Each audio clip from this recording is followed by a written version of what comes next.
Professor, if you can hear us, critics say that this is a power grab by Democrats. Supporters say it's about fair representation. And to counter what's been done in Texas, how do you see this debate? Okay. Well, you saw a pretty good encapsulation by Governor Newsom and in California Republicans on this. Newsom understands that most voters spend a lot more time thinking about jobs and inflation and schools and crime than they do about how congressional and legislative districts are drawn. So he's turned this into a referendum about Donald Trump. And in a deep blue state like California, if you like Donald Trump, you vote against Prop 50. If you don't like him, you vote for it. Now, and while opponents of 50 have tried to frame it in broader terms of democracy, they haven't had a lot of money to spend, and it's a pretty arcane argument. That's why 50 looks like such a likely passage at this point. So if it does pass, is it possible we could see legal challenges to it?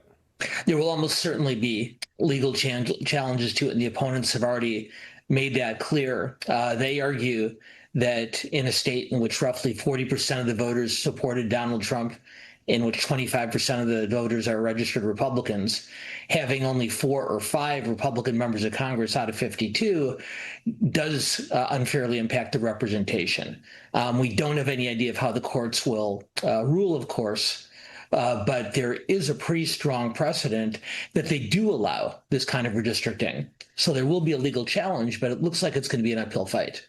Well, we know President Trump, he's not shied away in on controversial topics, but he's stayed mostly silent on Prop 50.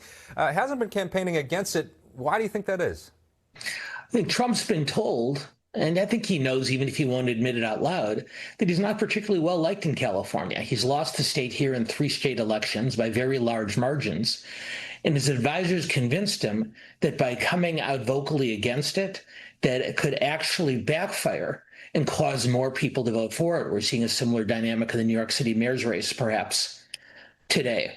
What's more notable? Oh, go ahead. I'm sorry. No, I was just going to ask, do you think that we've kind of opened Pandora's box here? Do you think that, I mean, could these maps be redrawn again in the future here in California? Will other states potentially redraw their congressional maps?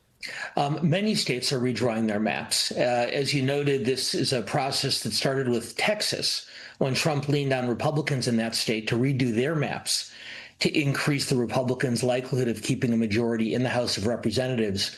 Right now, fully 1/3 of the states in the country that have more than 1 congressional seat that can be redistricted, 1/3 of the states in the country are considering a mid-decade redistricting.